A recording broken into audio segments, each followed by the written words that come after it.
Hi there, it's the 22nd of November and today we're looking at Butcher's Broom.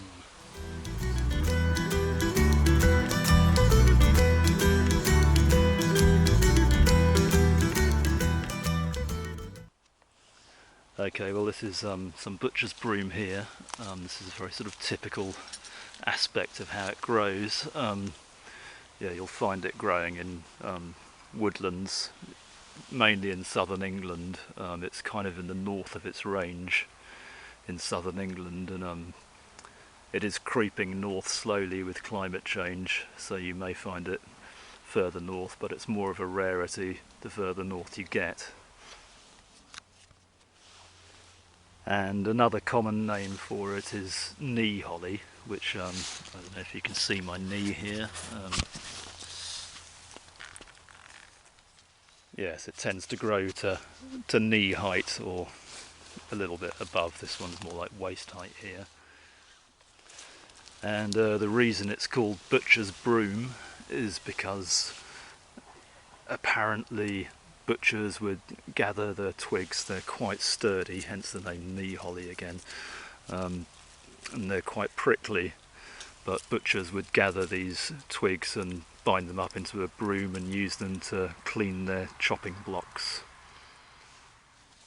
Now, a butcher's broom isn't actually related to other broom plants. It's actually a lily, this. One of the sort of unusual things about Butcher's Broom is, I don't know if you can see this red berry here. It appears to be growing from the centre of a leaf, and the reason for that is these aren't actually leaves, they're modified stems. And when you've got these stems modifying into leaves like this, these are called cladodes.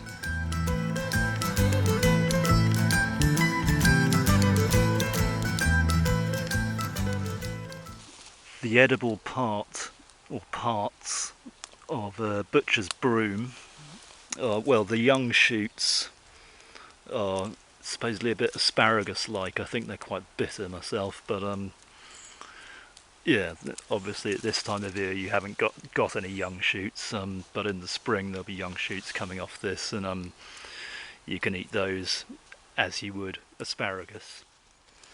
And the other edible part is these red berries, or should I say supposedly edible part.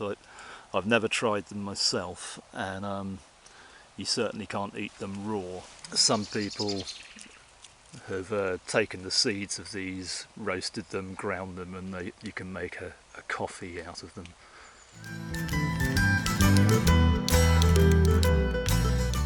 Now, Butcher's Broom, it's medicinal qualities. Well, it's got quite a long history in herbalism as being used for various medicinal uses and to treat various ailments, but the main one which seems to be agreed upon by modern medical science is it has this quality of constricting the veins, which can be used as a treatment for varicose veins and hemorrhoids and